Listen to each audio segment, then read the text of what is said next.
DELSHAD. DELSHAD. Hi. Dr. Kirti, hi. Hi, Anupama. Hi, DELSHAD. Hi. And hi, everyone. I think it's quite a coincidence that we are having this talk On the today. 27th. 27th Yeah. is quite significant, right? Correct. All right. So yeah, good afternoon, everyone, and thank you first of all for all those who are joining us for this Sunday afternoon. Welcome to Cleft. There is this another beautiful session of Cleft that we're going to create today. I am Anupama. For all those who are joining me for the first time, I am the co-founder and the host of Cleft. I, along with Dr. Kirti, we have started this initiative. The sole purpose of this initiative is to talk and bring about an awareness for all those people and all those contributions that have been coming by a lot of people in their smallest capacity. What they're doing is to create a better world, contributing and taking up challenges, taking up problems, issues, and discussing and making small efforts about it, right? And we are here to just create an awareness about all those people, to bring them on this platform, talk about what they're doing, what are the challenges that they face, and spreading their good word and their good work. So that was about me and Cleft. Hi, everyone. And myself, Dr. Kirti. I'm co-founder of Cleft along with Anupama. I'm a radiologist by profession and humanitarian by passion. And at Cleft, we do discuss life and issues related to life. And today's issue is a very sensitive topic today. And I request all the participants to be sensitive and at the same time be open about the topic. All of us, we definitely know that June is usually celebrated as the month of, it's called as the Pride Month. And coincidentally, we are actually hosting this session on the 27th of June, which is, and the significance of this date, we'll actually be talking and discussing more from our guest. So let me introduce you squadron leader DELSHAD Master. So we just got to know that she's also called as Delu and Del. So hi DELSHAD, thank you so much for coming and being with us and talking on this platform. Quick introduction about our guest DELSHAD. So DELSHAD, she's a queer sensitization catalyst. She is also an Indian Air Force veteran. She is a global speaker. I also got to know that she's an author, she's a corporate trainer, she's a Toastmaster, and she's an animal lover. Yeah, that's it from that's it. That's what I know about you, DELSHAD, and I'm sure you must be having a lot to speak about yourself. So the platform is yours, DELSHAD. Let me just start with my first question to you, DELSHAD, and that is about what does it actually mean to be a catalyst? Why would you call yourself as a catalyst? And before that, let's also start about what is the whole community about and what is it? Like, just give us an introduction also and let us know about your journey. Sure. So, right, I'll start with the first question, catalyst. So now that's a great question because this isn't queer sensitization catalyst is something that I have coined. It's not a phrase which is in common parlance, used in common parlance. Now, we've all studied chemistry in school and we've all studied the role of a catalyst. So catalyst is that one element which is added to a reaction which does not change its form, but which helps in hastening the process, right? Yeah. So that's the actual definition of a catalyst in terms of chemistry. And what I do is I try to do the job of a catalyst. I do the very same thing in my role towards queer sensitization. I do not belong to the LGBT community, so I work from the outside, but I work for the community. So I work as an ally to the community spreading the word, spreading awareness, and sensitizing people about this community. So, which is how, Catalyst fits what I do. I work on the outside without changing form, but try to hasten the reaction in sensitizing people, making them aware about the community. Now, your second question was, what is the LGBT community? The word queer is used as an umbrella term for all those people who fall under the LGBTQ, and there is a plus sign at the end of it to signify and to denote that there are many other letters beyond LGBTQ. So LGBTQ are the common letters that are used. I'll explain each one. But then there are many, many, many more. And what do these letters denote? They denote multiple genders and sexualities. Now, the minute I say that, you would wonder why multiple genders. I mean, the way we know it and the way we understand the word gender is there's male and female, and that's about it.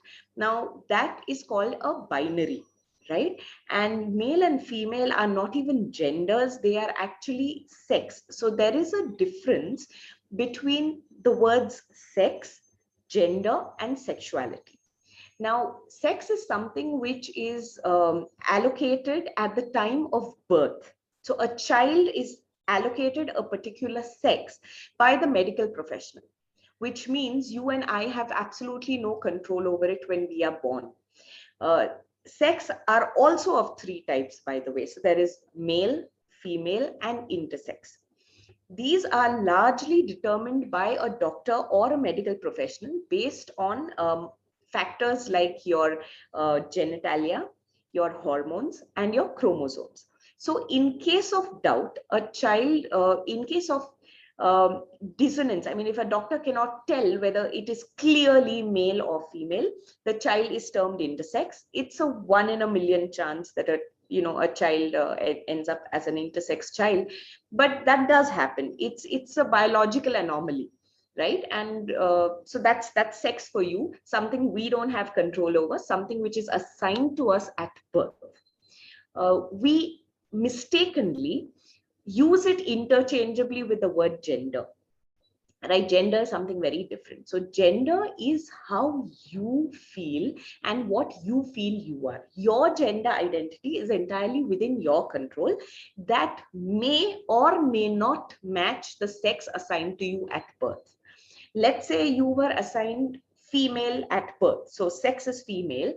Gender, you identify very strongly with female. You call yourself a woman, you identify. So wherever there is no dissonance, you're a happy person. You were assigned female at birth, your gender identity is female, no problem. The problem arises when there is a dissonance. A person feels a dissonance between the sex assigned at birth and the gender he or she wishes to identify as. That's where gender identity starts mattering. And wherever there's a dissonance, it's called gender dysphoria. You are confused because the world tells you you're one thing, whereas you feel deep down within your heart, within your mind, you know, and you feel you're different, right? So that's gender dysphoria. And trying to identify, trying to transition to the gender you feel you are is called transitioning, right? So that's transitioning. That's when you become either a trans man or a trans woman, depending on the sex assigned to you at birth and the one you're transitioning, right? So that's gender. Sexuality, the third thing, is who you feel physically, sexually, or romantically attracted to, or even not attracted to. For example, there are people who feel absolutely zero passion or zero romantic or sexual attraction to people. Those are called asexual people.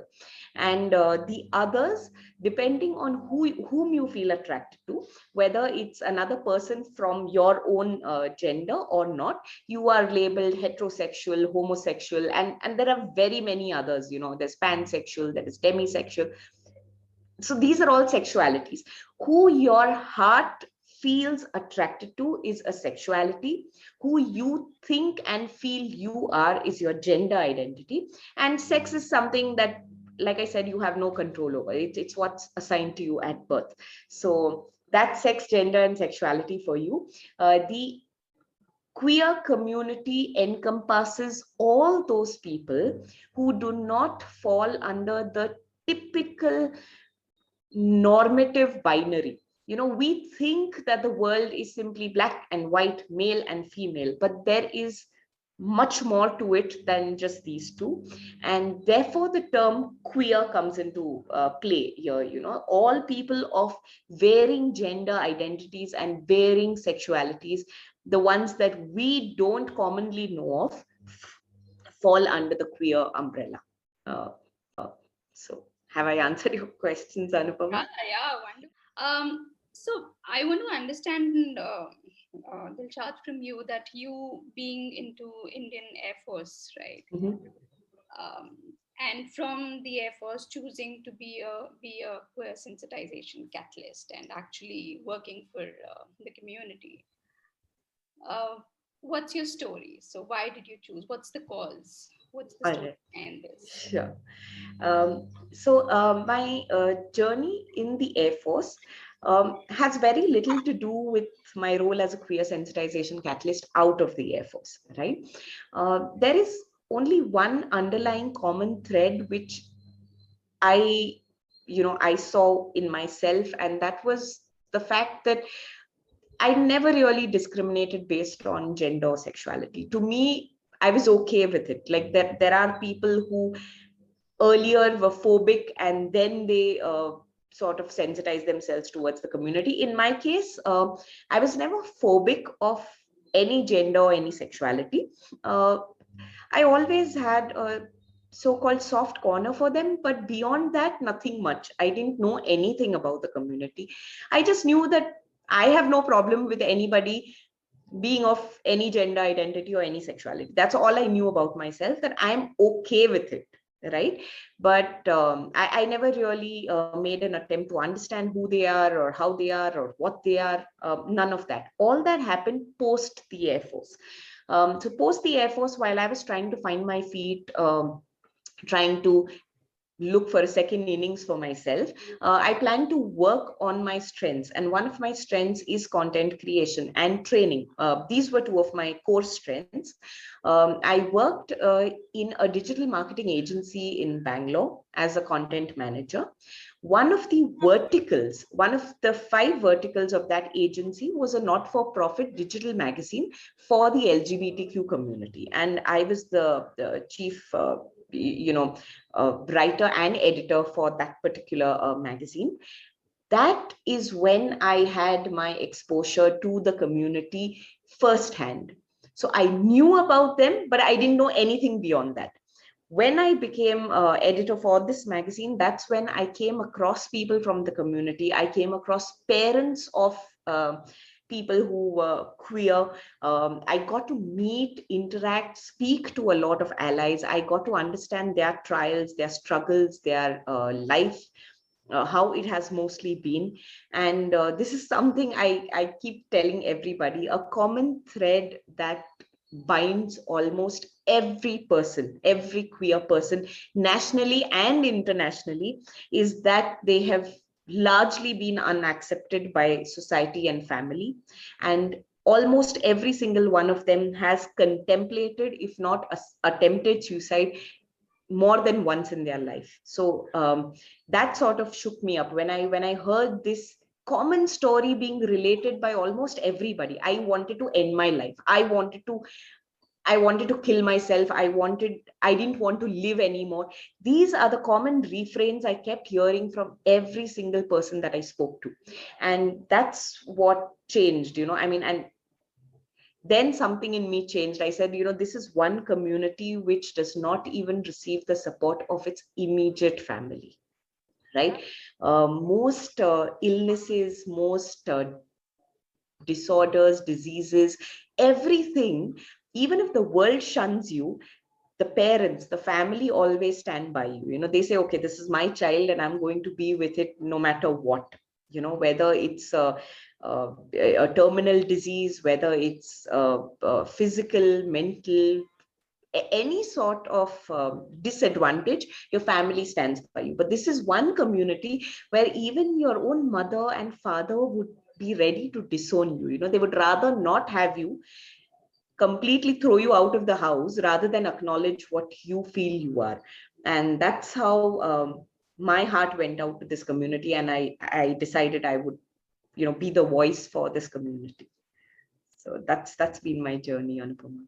Yeah, I mean, actually, you just made me present, and probably every one of us we just got present to the thought that yes, this is so true, that for all the diseases, for all the for anything that is happening in our lives, probably our parents are the first people, like, who are there, and they will understand us. But that's very true, and that's really sad to be in that space where even if your parent cannot understand you, um, yeah, at the end of the day, what is it that you want to live for, right?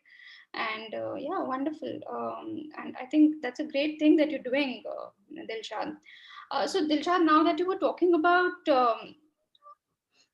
coming on, I'm just taking the conversation more towards the parents, Yeah. since that you just said, that even the parents don't accept it, and especially talking about the Indian community. Yes. I mean, I don't want to be very, centric towards that, but yes, I think maybe across communities, not just the Indian one, maybe internationally also, there must be small bits and bits here and there, and there must be fears of accepting it. Yes. That's true. So, what is it, what is that one thing that you would suggest to the parents, like, who actually find out that there is this in there is this incongruence about, between the Yeah. kid sex, and they're just not cognizant about this kid sex and the gender and the society that they live in. So what is it that you can, tell the parents, the Sure. new parents, the existing parents? Yes. Sure. So, Anupama, first thing again, let me once again tell you that there is a difference between gender and sexuality. Yeah. Now, gender, a child may be able to realize that there is a dissonance between the sex assigned at birth and his or her gender as early as 3 years old. Okay. Sexuality comes in much later, as we all know. I mean, sexuality is when you start getting attracted to another individual, right? So that's a little later on in life, maybe pre-teens, teens, when children develop crushes. And I mean, it's a rite of passage, right? All of us go through it. If we have crushes, we get attracted to another person and all that. So, but sexuality, discovering your own sexuality, comes in a little later. But gender identity could be as early as 3. So my first advice to parents would be, the minute you see any such signs of dissonance, when your child uh, wishes to play with different kind of toys, when your child wishes to dress differently, when your child keeps saying things like, if it's a boy, and keeps saying, I feel like a girl, I want to wear mama's heels, I want to dress up like mom, I want to wear makeup, I want to grow my hair, things which we normally do not associate with a male child, and vice versa. It could be vice versa as well. First and foremost, accept, don't sweep under the carpet. And when I say accept, I don't mean you completely, like the next day you say, okay, I don't have a son, I have a daughter. No, not in that sense. Accept. First, acknowledge that there is something that's happening here. There is something that's happening which does not often happen with other children. So first, acknowledge that. The first step is always acknowledging. Once you acknowledge, then you sort of move forward. If you just sweep it under the carpet कि नहीं ये तो ना एक phase है, सब बच्चों में होता है, बच्चा मुझे मेकअप करते देखता है तो उसको भी लगता है कि वो मेकअप करेगा. If this sort of continues, then there is something happening here. I will not use the word something wrong happening here. That's incorrect. But there's something different that's happening. So first, acknowledge it. Secondly, you're not an expert on the issue. So seek expert guidance, seek counseling on the issue, right? No parent, see, this is another thing which parents shy away from. Mera bacha to main sabse acha janunga. You're not an expert on this particular issue. So, don't shy away from looking for guidance. That's again another very typically Indian thing. The minute you use the word psychologist, the minute you use mental health professional, people shy away. मैं पागल थोड़ी हूँ या मेरा बच्चा पागल थोड़ी है. Why should I go to a psychologist? So you're no expert. Seek professional help. And even within that, I would say when you seek professional help, don't go to any psychologist. Please seek help of a psychologist or a counselor who is trained to address gender dysphoria issues. Okay, it has to be specifically that kind of psychologist. It cannot be just any psychologist.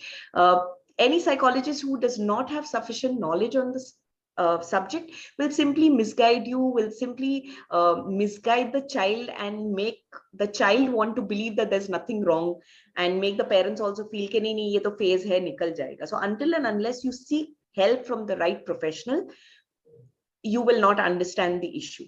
So the second step would be to seek the right professional help. And thirdly, and most importantly, once the psychologist has tested and certified the child as having gender dysphoria, it is now the onus rests on you. Now you know that the child is clear about what he or she wants or feels like. The onus is on you to educate yourself on the issue, instead of once again sweeping it under the carpet, or once again saying, no, I refuse to acknowledge. I absolutely refuse to acknowledge कि मेरे बच्चे के साथ problem हो सकता है. That's another thing which is very common, कि अरे हम तो रेगुलर माँ बाप हैं, हम तो मतलब बिल्कुल both of us are straight, तो हमारा बच्चा ऐसा कैसे हो सकता है? प्रॉबेबली वो लड़कों के साथ ज्यादा रहा है इसलिए उसको लड़का बनना है, और vice versa. So now is the time to educate yourself, read up on it, attend counseling or group counseling sessions, meet up with other parents who've had a similar situation. Sensitize yourself to what your child is going through. So these are the 3 key steps that I would say. First, acknowledge and accept that there is something different that's happening. Seek the right professional help. And thirdly, educate yourself on the subject in order to accept your child the way he or she authentically is. Yeah. So these were great suggestions. And so this is something which parents have to take. Mm-hmm. Yes. And that you're definitely. working so actively with education institutes and corporates also. And of course, a kid has to go to some educational institution or be associated with a school or some form of institution. Yes. What do you think is the step for these institutions? Like, or if something is happening in schools, right. How are schools taking this? Like, do you think that schools have become open enough, talking about it at a very early age for the kids, or is it something which has to be, there has to be an intervention of this sort of a thing in schools? Is that happening? So let me start by saying that our teachers come from the same society we live in, right? They are no different. No matter how highly we may regard them, how we consider them to be our gurus, we are all humans. We all belong to the same society, and we are all open.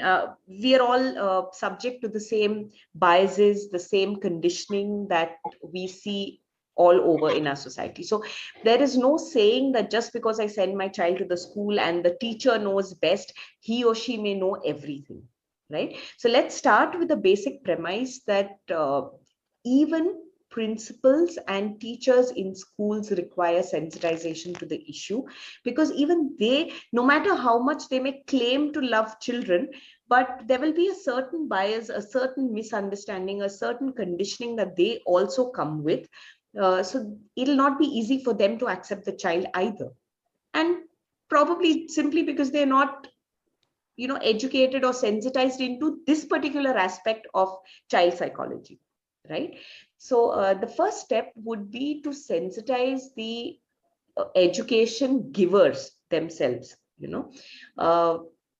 These kind of sessions need to be first held for the teaching staff including the principal, right? So that practical issues are taken care of. When children bully other such children, the teacher can intervene. When the child wants to go to a particular restroom, whether it's the male restroom or the female restroom, depending on the gender the child identifies with, the teacher is sensitive towards that issue. The teacher doesn't say, no, you are a boy and therefore you will go to the boys restroom and that's about it.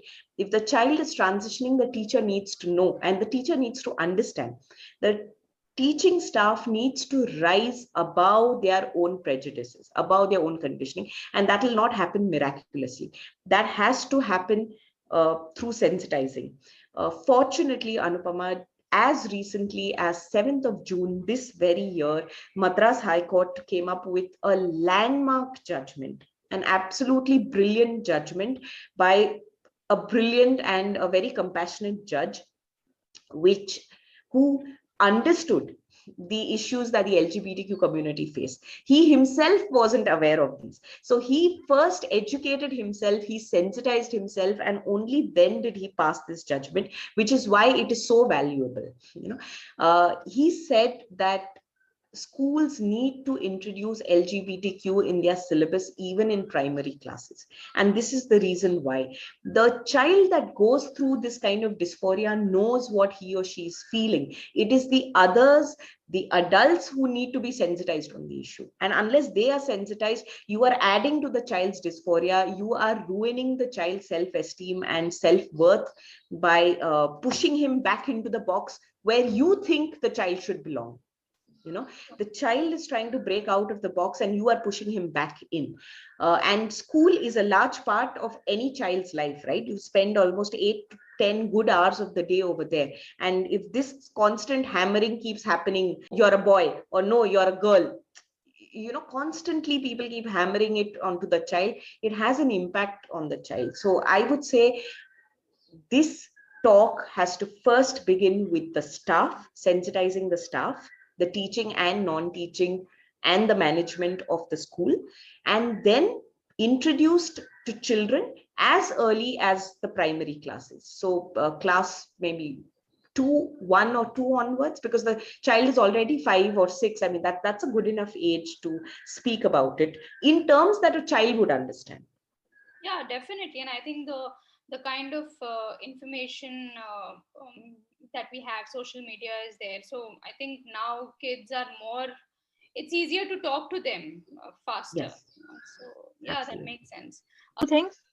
First, I want to ask this question from audience, if they know anybody in their life struggling with such issues, to share their experience. And second, I would like to share my experience. I had a friend when I think, I don't want to name her, 20 years back, and she used to dress up like a boy, and she used to behave like a boy, and she used to do everything like a boy, like a cool dude. Yeah. So then eventually, the way we grow apart in lives, we go our way, people go their way. Recently, I had a word with her brother, and he shared that she struggled a lot because of this. And imagine having this issue 20 years back, and she struggled a lot, and then I think so many problems happened. I can't even imagine what she must have undergone. But so many problems happened in family, and then ultimately she accepted that she's a lesbian, and she then she I think married a girl, and she has undergone sex change surgery, and now she is converted into a boy. And I've seen her so close, and I think we all see at least one person or one family.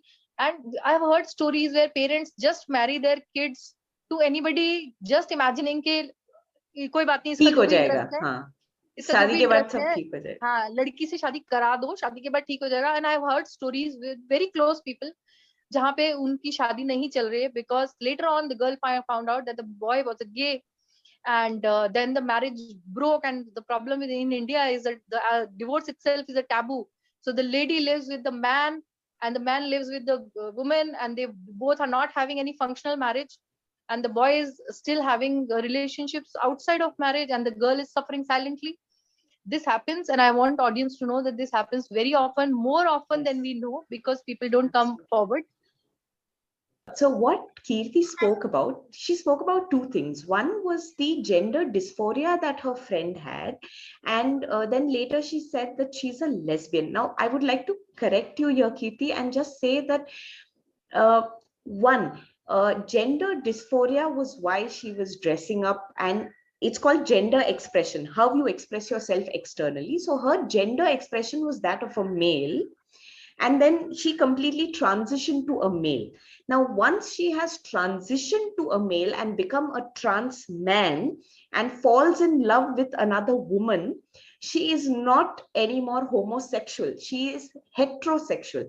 So she becomes a heterosexual trans man because now she's a man who is in love with women. Right. So I just want to clarify that. That's one. And secondly, this is a myth that most people have, that a lesbian will always want to express herself as a man. Now, that's a huge myth because how you choose to express your gender does not have to have any bearing on your sexuality. By that, I mean, I may dress up very feminine. I may dress up as a woman, makeup, dressing up, jewelry, everything, and I may still be attracted to another woman. So I could be a lesbian without looking like a tomboy or a butch person. At the same time, if I may dress up very butch, so when I say butch, I mean very, very masculine, very macho. Okay, just because I dress up very macho does not make me want to change my gender. I may still like the fact that I'm a woman, but I dress up like a tomboy and still love other women. What I'm trying to get to is your gender expression, how you dress, behave, talk, speak, how you express your gender has no bearing on your sexuality. You could be either too masculine or too feminine and still love women, or vice versa. So, dressing up like a man does not give me gender dysphoria. Gender dysphoria is only when I claim that I feel like a man as well. Okay, I feel like a man, I want to be a man. That becomes gender dysphoria, and that then leads to transitioning for me to a trans man, or vice versa. For a male at birth, he would become a trans woman. But that has no bearing on your sexuality. You could still be attracted either to the same sex or opposite sex.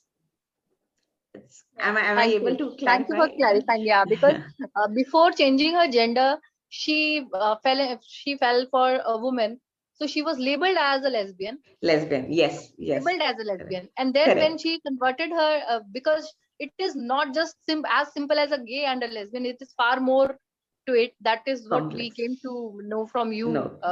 We got educated from Correct. you. So as you mentioned, Dilshad, Mhm. about that the Madras court has done a Mhm. fantastic job, and they have come up with this. Yes. What is it that is happening about the other courts or Indian law on a macro level, like for the LGBT community? So Right. So one of the most landmark judgments, as we all know, was what happened on 6th October 2018 when Section 377 was read down, which means it can never be brought up again. And the myth associated with Section 377 was that homosexuality has been decriminalized. So let me clarify that myth. Section 377 had nothing to do with homosexuality. It did not even mention the word uh, homosexuality. It was not to do with that. The words of the section were any acts of unnatural sex, and by that what was meant was oral sex, anal sex, even between a man and a woman was supposed to be illegal and illegitimate, right? So even heteronormative binary people, that means one man and one woman caught indulging in this, could have been booked under section 377. But largely the victims of that section were homosexuals. The reason was, you can't really hold this against two heterosexual people, because they could claim to be husband and wife, girlfriend and boyfriend, partners, and the police can't really blackmail you or extort money from you on those grounds, right? But you catch a homosexual in the same act and they can be very easily blackmailed, they can be very easily sexually harassed or emotionally harassed, traumatized actually. And section 377 was being misused and abused by the authorities that be, in this case largely the police, to harass mainly homosexuals, and which is why the queer community was anti section 377. So when section 377 was read down, people said, oh, we're free now and homosexuality has been decriminalized. It was not only criminalizing homosexuality, it was criminalizing any act of personal sexual intercourse. I mean, the law actually had a role to play in what you did in your bedroom with your partner. It was that intensive and that useless a section. I mean, how can, in a democracy, how can the law decide what is right or wrong for you in the privacy of your own bedroom? But in India, the problem is that homosexuals did not have access to private bedrooms, right? You could not book a hotel. It's difficult to be at home while you have others around, and which is why they were the ones who used to get caught in public, indulging in such acts, and they were the ones who were extremely victimized by it. So that's one good thing that India has done in terms of its law. The other good thing, like I said, is this particular judgment that came about on 7th of June. Now, because it is a High Court judgment, it holds good for the rest of India. So although it's a Madras High Court judgment, it's a pan-India, it has pan-India validity. It can be set as a precedent elsewhere also, until and unless it is challenged and overturned by the Supreme Court. So there is only one court which can overturn this particular judgment, and that's the Supreme Court. And until that's done, this particular judgment is not applicable just to the state of Tamil Nadu, but it's applicable pan-India. And like I said, some wonderful sections in that judgment. Hopefully, if they are all put into play and if they're all practiced as per the judgment given, we should be looking at a more inclusive society, hopefully 10-15 years down the line. One massive aspect which we are still fighting, the other aspect is the Transgender Act of 2019 that has also been brought, that has also been passed by the government, which again gives a lot of rights to the transgender community. Even then, the transgender community is not very happy with certain parts of the act, because they are very discriminatory even today against the transgender community. So they're still fighting on that particular act, certain sections of that act. And one massive fight we are yet to win legally is the right to marriage. Homosexual marriage is still not accepted in India. That's something that the case is still on. People have filed public interest litigations for this particular claiming that it's unconstitutional. Because if you say that as per our constitution, we are in a democracy, everybody's equal, and then you say, listen, a boy and a girl can get married, but two girls or two boys cannot get married, it's constitutionally incorrect. And it's still under debate. So that's one thing where we are yet to win that battle. And that marriage leads to other rights also. So your rights to have a joint bank account, your rights to own joint property, your rights to inheritance, all of that follows as a corollary to that particular, to marriage of homosexuals. So that law is still pending, Anupam. So that means if today there are homosexual people staying together as a couple, then they have to hide it from the world that they are a couple. Yes, They can live largely in as a so. couple. They can live in as a couple, but they have to hide it. Or live in illegal? Is live-in legal? Live-in has been given legal validity now, but live-in heterosexually. Most homosexuals, even to get a place, so let's say you wanted to rent a place, you would probably approach the landlord as roommates. You would call yourself roommates. We are two guys and we are sharing, we would like to share the flat or something like that. Even today, they live as roommates. However, heterosexual living in relations have been accepted legally, and the law has stated that they do share the same rights as that of a married couple. There have been instances of domestic violence or physical abuse in live-in relations, and the court has said that they are as good as a married couple. If they've been living in for a certain number of months, a certain number of years, then they will be accepted as a couple. Homosexual couples are yet to get the same kind of justice. Dilshad, what is the significance of, and I'm coming back to the from which we started the session. So, what is the significance of 27th June to the Okay, LGBTQ community? right. So there is a little village in New York City called Greenwich. Greenwich is a tiny village, and over there used to be a pub called Stonewall. The pub's name was Stonewall, and that pub was known to be a place of congregation or a watering hole, so to say, for the queer community. So a lot of gays, lesbians, trans persons used to frequent that club. Stonewall used to be known as a safe space for this community. It was owned by the mafia at that time, and I'm talking of long ago. I'm speaking of 1969, right? 1969. So even back then in the US, homosexual relations were banned. Being gay was criminal. It was a criminal offense. You could be charged and arrested for it, right? On that particular night, what happened? So this is the intervening night of 27th and 28th of June, right, in 1969, when the New York City police decided to raid Stonewall, and they decided to raid Stonewall in Mufti. So when I say in Mufti, I mean not openly, but go undercover. So a few cops, about 7 of them, decided to go undercover to the pub and then arrest people in the act, soliciting relations or soliciting clients or whatever.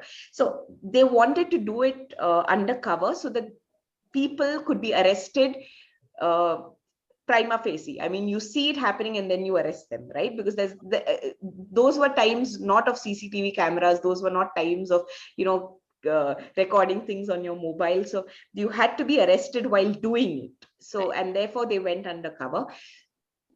Unfortunately, that night for the New York City police, people revolted. Okay, people revolted, and people started throwing stones, bottles. They made Molotov cocktail bombs, which are basically your handmade bombs, handmade bombs which are made using alcohol and very basic gharelu items. You can just shove it in a bottle, set it alight and throw it. That's a Molotov cocktail. So those kind of bombs, and people erupted. So what was supposed to be a very normal, regular police raid of cops undercover turned out to be a battle, a riot that happened right in the middle of New York City, and it lasted for 3-4 days. So these police personnel, there were women police personnel also involved, got trapped inside Stonewall. People reacted within the pub, as well as they called in reinforcements from the community. So lots of trans persons, lots of gays, they started getting arrested. They started fighting with the police. Greenwich Village was set on fire, literally. I mean, Stonewall riot set the whole Greenwich Village on fire.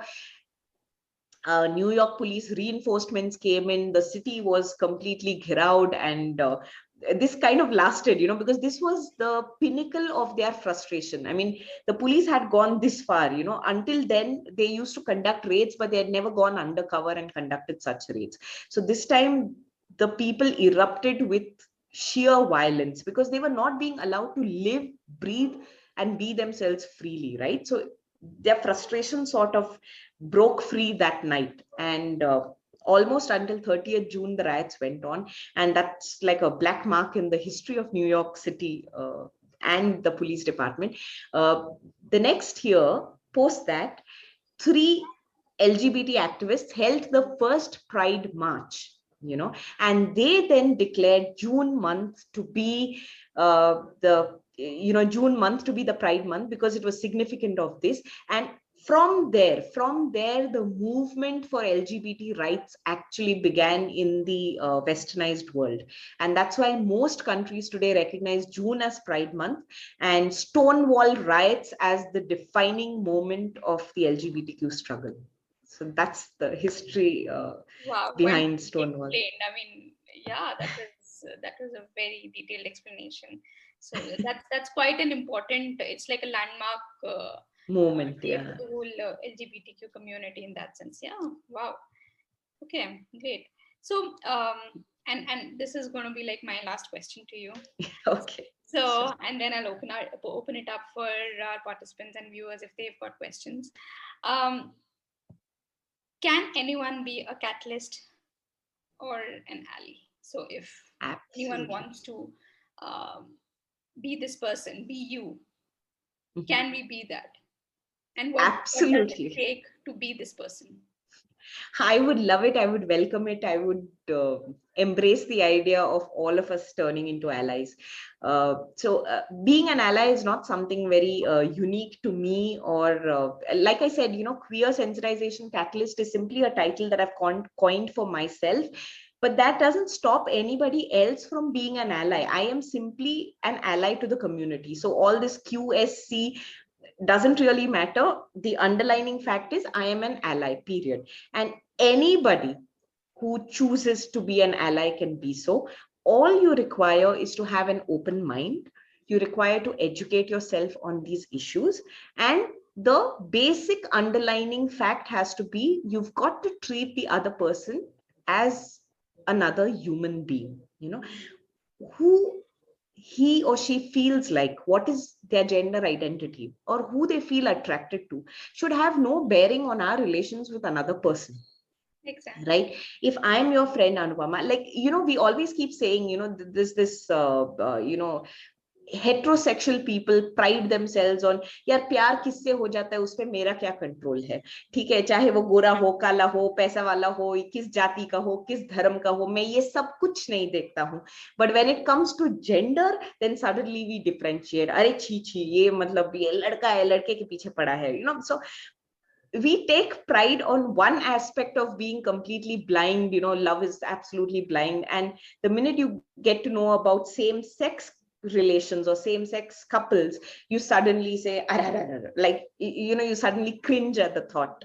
Right? So you are actually contradicting your own self. If you think love is blind, who falls in love with whom, first of all, is none of your business. And secondly, if you are open to the thought of accepting that person as they are, any one of us can be an ally. If we have an open mind, if we are ready to accept another person just as they are, that's it. That's all you need to be an ally. And you need to educate yourself as to how to address them, what to say to them, what is the problem that they go through, what are the difficulties that they have growing up, things that you and I take for granted, they have a problem with.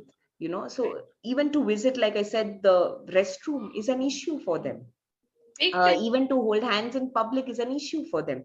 And we take these things for granted. We take these things so much for granted. If we learn about these problems, then we will also begin to sympathize towards them. And if you sympathize, you have an open mind, have an open heart, you're an ally. That's it. That's all it is. True. I completely agree, and I am with you on this. And yeah, I mean, I can just see this, that just the small step that in our everyday lives is just choosing the toilet, the washroom, that you are in a public area. just that small step, and not just judging anyone by the washroom that person is using, I think in itself is going to create a huge mindset change and a mindset shift Shift. for our generation and the generations coming in further. Yeah, very well said, very well said. So that said, I'm opening the platform for a couple of questions, Sure. Dilshad. Sure. So yeah, before questions, I think there is Dr. Surinder Pisal, who is already saying that he feels that the speaker has detailed understanding and justified attitude to help the most suffered community. I would rather want Surinderji, if you could just unmute yourself and share your views rather than I reading your comments. And before that, Dr. Kirti, you have something to say. Please share. No, I just wanted to ask Dilshad ji about suicides in the LGBT community, because I heard her YouTube session where she was mentioning something about that. Yes. Yes. Because of the frustration, because of the shame in society, because of the family not accepting. Yes. So Okay. the So incidents must be more than the normal population, or is rising incidents, or something must be there. That is what. absolutely, absolutely. So like I said in the beginning, even if it's not a successful suicide, so a successful suicide would mean a life is lost. But even if it's not there, even attempting and contemplating, so that is, I guess, across the board. Very rarely have I come across a person from the queer community who has said, I didn't want to end my life. Almost everybody uniformly, universally have said at some point, I just wanted to take my life. I wanted to end it all because I could not take um, uh, the frustration, the discrimination, the hate my own parents had towards me, And the shame, so and the shame the and the society shame, is yes, putting on you, right? So when a child is born, every parent looks into the eyes of the child and makes a silent promise to the child that I'm going to love, nurture, and cherish you for the rest of your life. And just within a few years, when the child grows up and his gender or sexual identity comes to the fore, all of a sudden that very same child, your own child, you look at it with a lot of anger, resentment, hatred, guilt, shame, all of it. So what has the child done wrong? And all of this gets mirrored onto the child. So forget about society, wo to it's behind the door, right? Behind the ghar ka darwaza comes the society, but within the house itself, this is the kind of feeling that you mirror onto your child. I am ashamed of you. I feel guilty that you are my child. I must have done something wrong to get you. मैंने कोई पाप किया होगा. So all of this, your child is Taking it in. absorbing.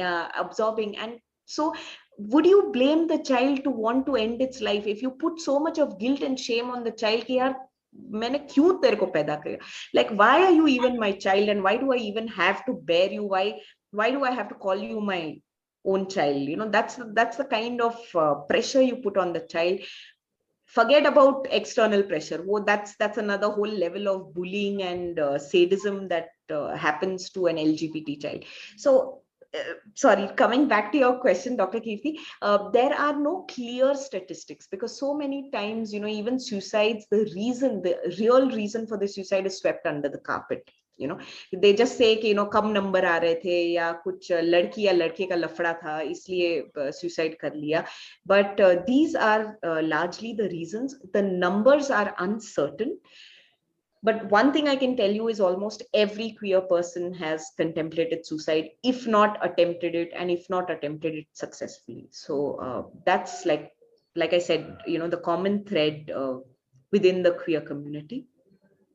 And in the rural areas, it's even worse, because in the rural areas, there is not just suicide, but there is literally murder, which passes off as suicide. So the minute they come to know the sexuality of the girl or the boy, they would rather kill the child and claim it to be a suicide and get off with it by claiming that it was a suicide. So that is one. And the other thing that a lot of lesbians face is something called corrective rape, which is even worse than suicide. And corrective rape is So yeah, Anupama, it's actually cringe-worthy because your own family rapes you. Your own family rapes you because they don't want it going out of the house. So your father, your brother, all the cousins, the males in the family will rape the girl, apparently to show her what she is missing. You know, you don't know what real sex is, you don't know what it is to have a man, therefore I will show you, and then quickly get her married off, if not kill her. But corrective rape, even worse than suicide, these are the kind of things that happen, you know, and they all go hush hush, they all are swept under the carpet. And rural areas, it's easier to sweep it under the carpet because there's less of media, there's less of exposure, the whole village is in on it, the police are in on it, you know. So in rural areas, the situation is much, much, much worse. But those are the kind of things that happen. Yeah, it's really very saddening to listen to such things. And I don't know, I mean, just listening to it itself is giving so much pain. I don't know how it is to actually be there. So, yeah, I mean, yeah, I think you're doing a wonderful job in that sense. Great work. And yeah, so I would want any more questions from our participants. Anything coming up? Anything you want to share? You want to talk to? Yeah, Dr. Hello. Well, my comment is that the experience that the speaker has told us is really a painful one. Everybody wants a recognition in the society. So in such cases, changing the attitude of a family is also a good attitude, I mean, good option. But more than that, these people, instead of they going into depression, they should be motivated. If somebody who is a homosexual and alone in the family can have a problem like this, because unless he or she meets a similar interest person.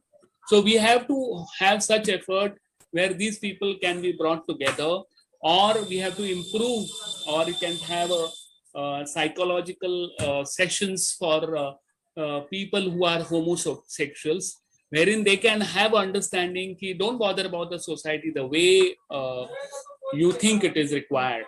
Having people together who are having a similar interest, by having some meravas or some kind of get-togethers wherein these people can come together and express themselves, could be a one good option. I mean, that is what I think. I want your comments on this. Thank you so much, Dr. Pisal, for those questions. I'll answer it on multiple fronts. Firstly, I would say let's not even use the word normal and abnormal, okay? Because normal and abnormal is very subjective. So what one considers, like, you know, there is this saying, one man's meat is another man's poison. A non-veg thali for you is sumptuous, for someone else may be blasphemous. You know, they won't even look at it, touch it. So let's not even get into normal and abnormal, because everything that we may consider normal may be abnormal to someone, and vice versa. These are very subjective terms. However, speaking of majority and minority, so one of the things when you want to equate group A to group B, you can either increase the numbers of the minority or make the majority think like the minority or accept the minority, right? Now, you can't increase the numbers of the minority in this case, because this is not some kind of conversion, you know, where I will convert more and more people into LGBTQ and therefore increase their numbers. This comes naturally. Either you are or you are not. It is what you feel or who you are attracted to, which makes you queer, so to say, right? So we can't increase the numbers of the minority. What we could do instead, the other step, is to, I won't say convert the majority, but at least try and sensitize the majority and make them allies to the community. You don't have to start belonging to the LGBTQ community. You have to simply align and open your heart to the community.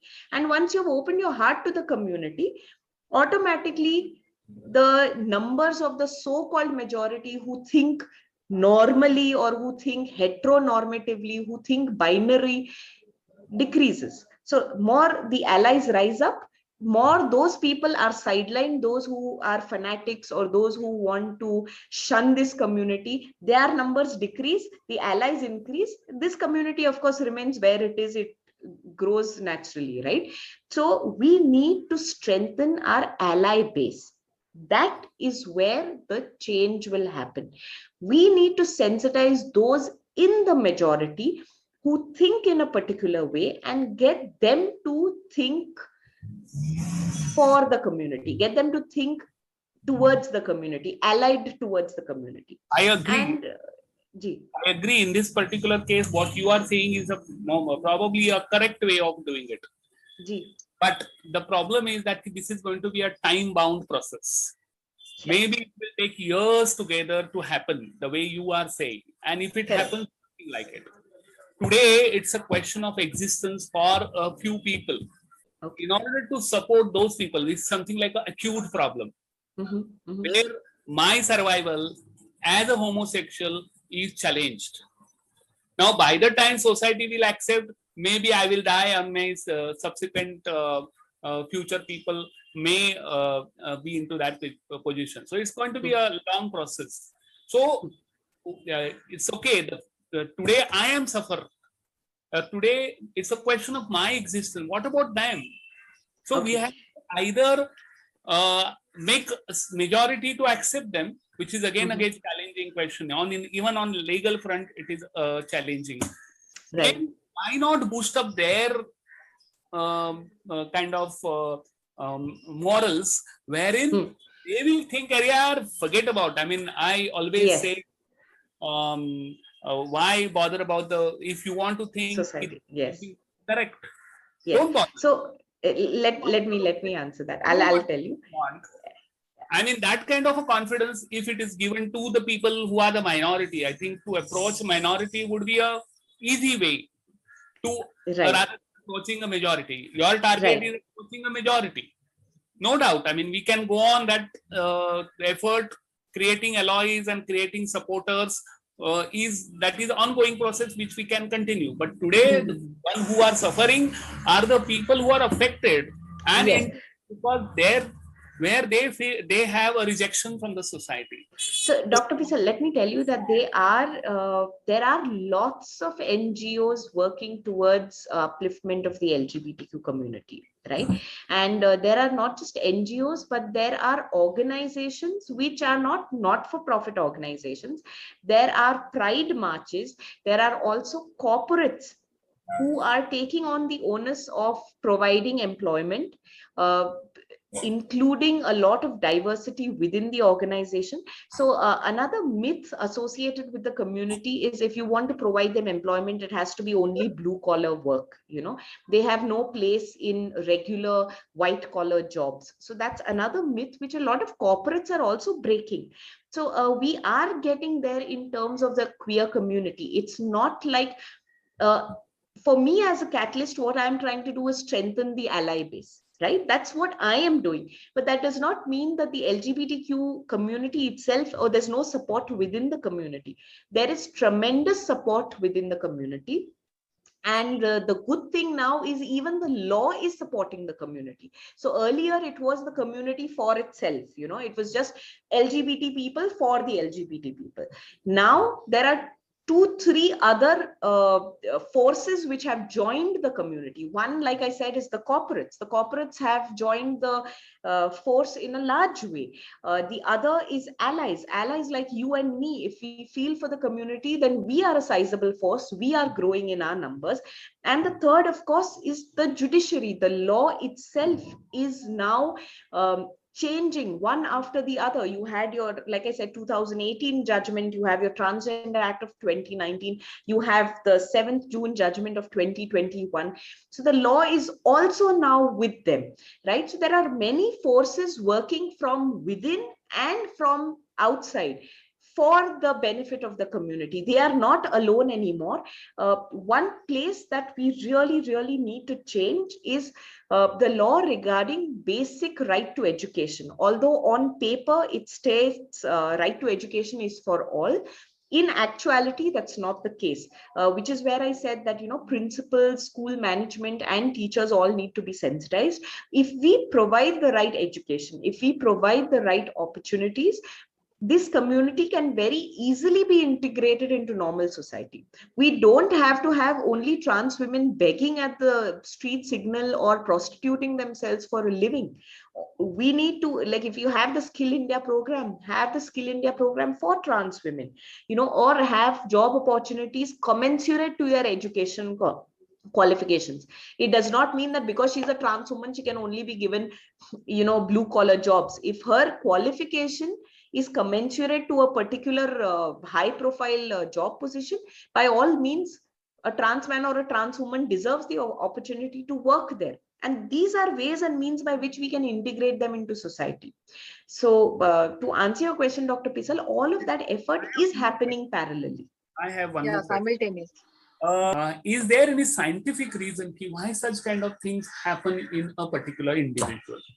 Yes. Yes. So let me tell you that there have been multiple studies, because this sort of curiosity, we are all curious by nature, right? All humans are curious by nature. And this is a massive aspect because, most religions will deny such things. Most religions will say that this is abnormal, this should not exist. And therefore, scientists have time and again tried to find out if there is any biological or scientific reason for this. And the clear answer is no. There is no biological, chromosomal, hormonal reason for this particular thing. For example, why are you attracted to a woman? Let's say if you are heterosexual, why are you attracted to a woman? Have you ever studied that? Have you ever questioned your being straight? If you have not questioned your being straight, there is no reason why we need to question who X is attracted. If X is attracted to Y, why are we questioning that? Just because we are in the majority, do we have the right to question their attraction to each other? So if we don't question why we are straight, why are we questioning the existence of their sexual attraction or their gender identity? Who you feel like is something which is completely personal. And yes, studies have been done and they have all come to the same conclusion that there is no one scientific factor which can be identified across the board, which claims that, if you have this particular gene or if you have this particular hormone additionally, then you will be homosexual, or if you interact more with women when you are smaller, you would want to be like women, or if you have a very male dominated family, you want to be a man. All these studies have been conducted scientifically, psychologically, on very many parameters, and all of them have reached the same conclusion. It is something extremely personal. There is no scientific basis for this. Okay, please remember that because we are in a majority, you're not curious about your sexuality. Even I could ask you the same thing, what makes you think, what is it scientifically that makes you straight? Right? Just like we ask the other person, why is it that you are gay? So similarly, why is it that we are straight? It's just who you feel attracted to, you cannot have control over. Okay, who you identify as, you do not have control over. So there is no such scientific basis by which you can determine. You can look at a child and say, he'll grow up to be trans or he will grow up to be gay.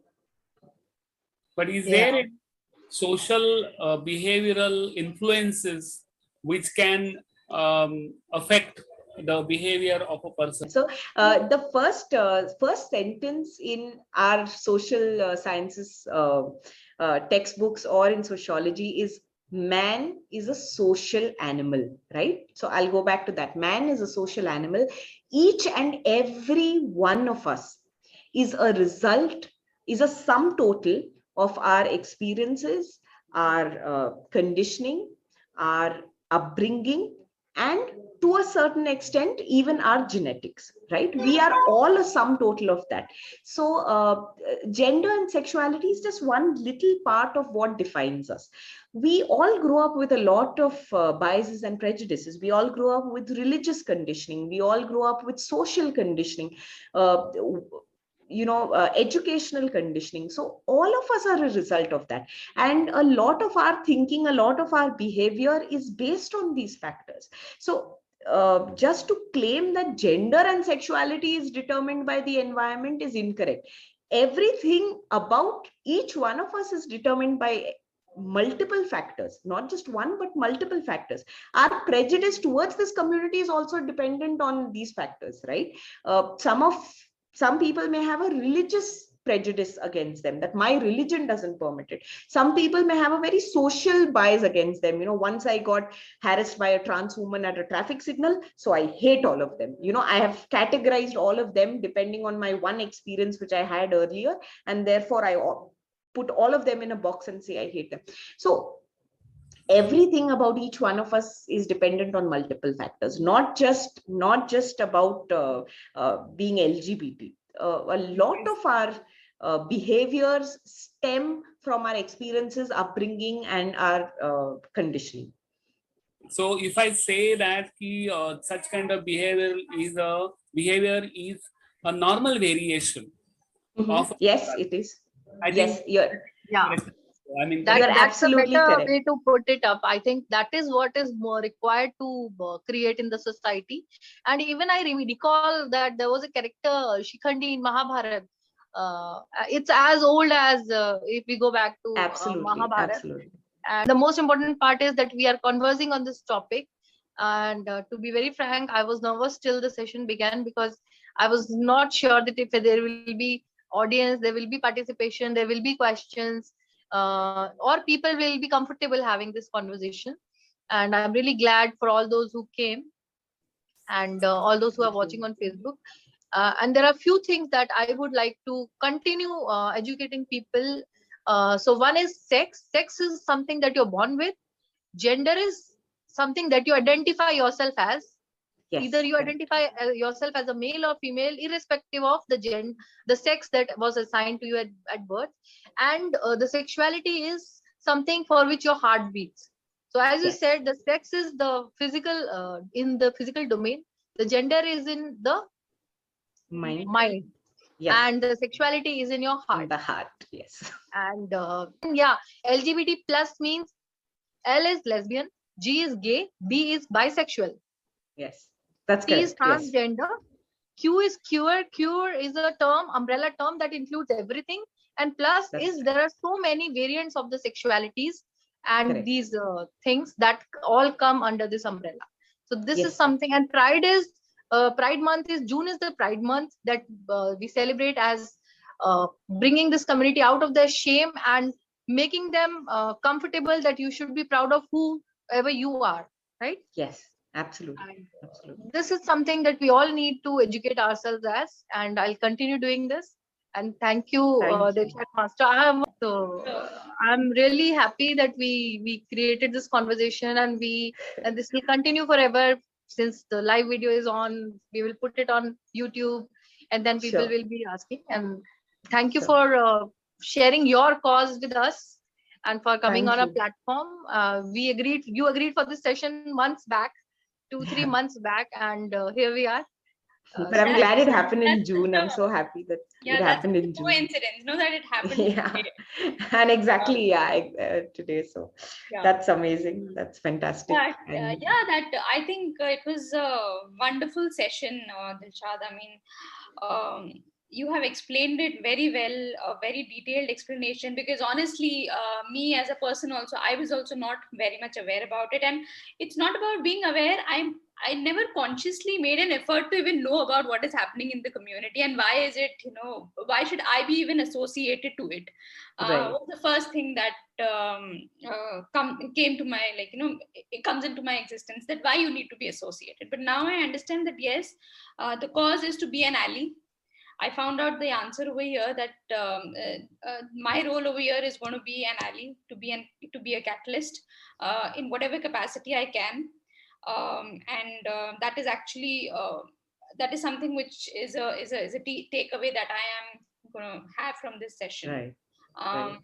Sure. Yeah, wonderfully explained. Thank you so much again, Dilsha. Um, And could I, Anupama, if you permit me, can I say one last thing? please, Yeah. please. That would also be for, I mean, to kind of sum up what Dr. Pissel was trying to say, I just want to say, all our 5 fingers, right? Our 5 fingers in our hand, uh, each one has a very unique fingerprint, right? And yet each one belongs to us. So each unique fingerprint is also yours, and it forms the complete hand. Now, even in our hand, there are certain fingers which get used multiply, right? Our thumb is a very core finger. That's the, so to say, societal majority, because thumb keeps getting used for everything, and so does the index finger, or so does the middle finger. If you see, these two are fingers, the ring and the little finger, are not used very often, or they don't come into the spotlight more often. But do we like chop them off? Do we say that, oh, I don't really need them? What is the purpose of having them? Why should I even look at them? No, all together form your hand. So all together, similarly, just because you don't use them, or they are not the majority ones, they are not the ones that come into play on a daily, or on a more frequent basis, you don't cut them off from your hand. All go together to form your fist or to form your hand, right? And that's how society is. Each person, each human being is unique, and yet they are all a part of you. So and you don't use them or abuse them or misuse them just because they are frequently used or not frequently used. You don't decide to chop them off. And similarly, if you look at human beings in our society, whether they are queer or whether they are not queer, all come together to form society. You can't just pick and choose and cut them off at your convenience. So if we just look at this analogy, I think we'll be more open and more accepting towards them. And I think That's this it. is this is an analogy which is not just very confined to the LGBTQ community or the acceptance of it. I think that goes with every one of us. Like, that is the plain, simple definition of being a human. And That that's accept Exactly. the differences that we all have. We should all accept the differences and the uniqueness that we all have.